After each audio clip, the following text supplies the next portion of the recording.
అందరికీ నమస్తే అండి.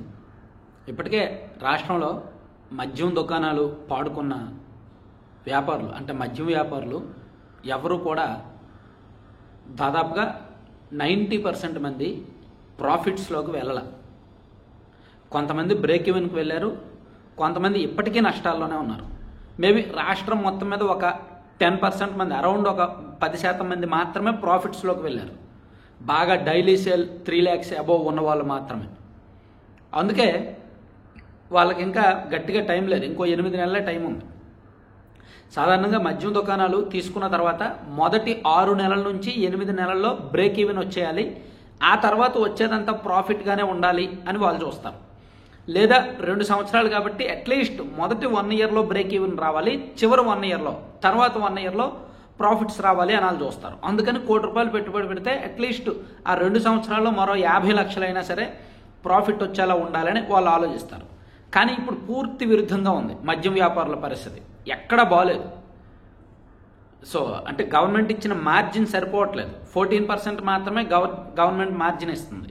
ఇది సరిపోకపోవట్లేదంటే మరోవైపు లంచాలు, అవినీతి, జిల్లాల వారీగా ఎక్సైజ్ డిపార్ట్మెంట్ వాళ్ళకి, పోలీసులకి, స్క్వాడ్ వాళ్ళకి, వీళ్ళకి లంచాలు ఇవ్వాలి, ఎమ్మెల్యేలకు కూడా కమిషన్లు ఇవ్వాలి, తప్పట్లేదు. సో దీంతో వాళ్ళు వణికిపోతున్నారు. ఇదంతా ఒక ఎత్తు అయితే అక్టోబర్ నెలలో సేల్స్ బాగా పడిపోయాయి.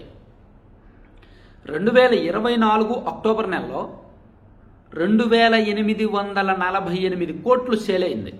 2024 అక్టోబర్లో 2848 కోట్లు సేల్ అయింది, లిక్కర్ సేల్ అయింది. కానీ ఈ నెల ఈ అక్టోబర్లో 2025 అక్టోబర్ వచ్చేసరికి 2418 కోట్లు సేల్ అయింది. అంటే దాదాపుగా 430 కోట్లు సేల్ తగ్గాయి లిక్కర్లో. అలాగే సెప్టెంబర్ నెలలో 2517 కోట్లు సేల్ అయితే ఈ నెలలో దాదాపుగా 99 కోట్లు, సెప్టెంబర్తో పోలిస్తే 99 కోట్లు లిక్కర్ సేల్స్ తగ్గాయి. సో లిక్కర్ సేల్స్ అట్లీస్ట్ ఒక 10%, 15% పెరగాలని వాళ్ళు చూస్తారు.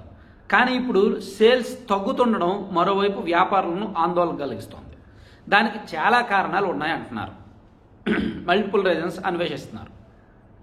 ఒకటి, నాన్ డ్యూటీ లిక్కర్ అంటే ఎక్కడైనా అనధికారిక వ్యాపారం జరుగుతుందేమో, ఇంకా నకిలీ మద్యం లెక్కల్లో లేని ఎక్కడైనా అమ్మేస్తున్నారేమో అనే అనుమానం ఒకటి. అలాగే నాటు సారా ఏమైనా ఉందేమో అనే అనుమానం. నిజానికి నాటు సారా చాలా వరకు తగ్గిందండి. ఏజెన్సీ నాకు తెలిసి జంగారెడ్డిగూడెం ప్రాంతాల్లో, జీలుగుమెల్లి, కొయ్యలగూడెం, జంగారెడ్డిగూడెం ఆ ప్రాంతాల్లో ఎక్కువగా ఉండేది ఒకప్పుడు, ఇప్పుడు అస్సలు లేదు, తగ్గిపోయింది. అలాగే చింతపల్లి, పాడేరు, నర్సీపట్నం, అరకు ఆ ప్రాంతంలో ఒకప్పుడు ఉండేది, ఇప్పుడు అక్కడ కూడా లేదు.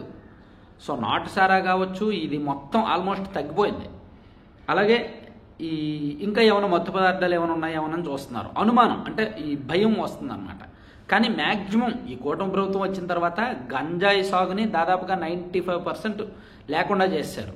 గంజాయి సాగు చేస్తున్న వాళ్ళకి వేరే అదనపు పంటలు చూపించారు, పంటలు లేకుండా చేశారు. అలాగే నిషేధిత మాదక ద్రవ్యాలు లేకుండా ఉండడానికి ఈగల్ అనే టీం ఏర్పాటు చేశారు. అలాగే నాటు సారా కూడా లేకుండా మ్యాక్సిమం కంట్రోల్ చేశారు. అలాగే గుడుంబ కావచ్చు, కల్తీ కావచ్చు, ఎక్కడ లేకుండా చేస్తున్నారు. సో ఇవన్నీ కట్టడి చేస్తున్నప్పుడు మద్యం విక్రయాలు ఎంతో కొంత పెరగాలి. ఎందుకంటే బెల్ట్ షాపులు ఉన్నాయి, ఇప్పుడు బెల్ట్ షాపులు తీసేశారు కాబట్టి మద్యం విక్రయాలు తగ్గాయడానికి లేదు, అదేదో కుంటి సాకు. కానీ బెల్ట్ షాపులు ఉన్నాయి, ఎక్కడికక్కడ ఉన్నాయి. మేబీ కొన్ని తగ్గినాయి. ఇప్పుడు కర్నూలులో ప్రమాదం జరిగిన తర్వాత, కర్నూలులో బస్సు ప్రమాదానికి బెల్ట్ షాపే కారణమని ఒక ప్రచారం జరిగింది కదా, అది జరిగిన తర్వాత ఒక్కసారిగా ఎక్సైజ్ డిపార్ట్మెంట్ డిఫెన్స్లో పడిపోయి నిజంగా బెల్ట్ షాపులు ఉన్నాయి కదా, సో కాస్త హడావిడి చేద్దామని చెప్పి 1 వారం 10 రోజులు హడావిడి చేశారు. బెల్ట్ షాపులు అక్కడక్కడ, అన్నీ కాదు కానీ ఒక నియోజకవర్గంలో 100 బెల్ట్ షాపులు ఉన్నాయనుకోండి, ఒక 30-40 మూయించారు, మిగిలినవన్నీ ఊహించారు.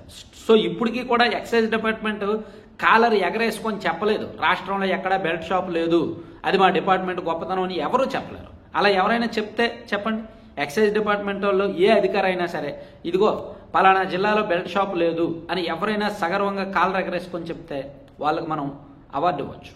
ఎందుకంటే రాష్ట్రంలో ప్రతి చోట, ప్రతి నియోజకవర్గంలో బెల్ట్ షాపులు ఉన్నాయి.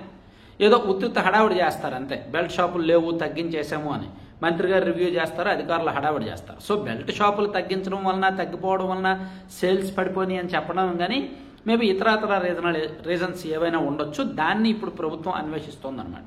ఎందుకు తగ్గాయి సేల్స్, ఎందుకు తగ్గాయి, అనేది. మరోవైపు కొత్త బార్లకు కూడా ఇంకా లైసెన్సులు ఎవరు రావట్లేదు. ఎందుకంటే బార్ మీద ఎక్సైజ్ సుంకం అది ఎక్కువ ఉండటంతో, అడిషనల్ సుంకం ఎక్కువ ఉండటంతో వాళ్ళు రావట్లేదు. అందుకే డిపార్ట్మెంట్ కొంచెం ఇబ్బందికరంగా మారిందనమాట ఈ మధ్య. Thank you.